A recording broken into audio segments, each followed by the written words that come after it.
পৃথিবীর দ্রুততম মানব হুসেইন বোল্ট একবার বলেছিলেন, আমি ট্র্যাকে মাত্র 9 সেকেন্ড দৌড়ানোর জন্য টানা 4 বছর কঠোর পরিশ্রম করেছি।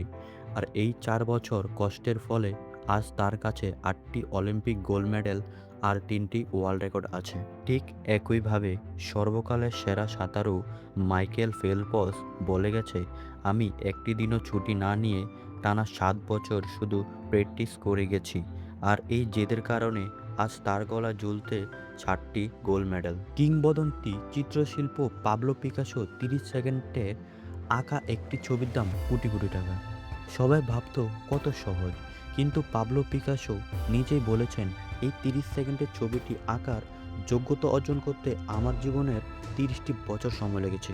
আর আমাদের অবস্থা দেখুন, আমরা 1 সপ্তাহ, 1 মাস, বড়জোর 1 বছর একটু কষ্ট করি, তারপর যখন ফলাফল না পাই তখন বলি ধুর, আমাকে দিয়ে কিছুই হবে না, এই ভেবেই হাল ছেড়ে দিই। আসল খেলাটা কিন্তু ভাগ্য নয়, খেলাটা হলো লেগে থাকা। যে মানুষটা শেষ পর্যন্ত মাঠে টিকে থাকে এবং লড়াই করে, সে কখনো হারে না। সে হয় জিতে, না হয় বড় কোনো শিক্ষা পায়। তাই দমে না গিয়ে লেগে থাকুন, সাফল্য একদিন আসবে।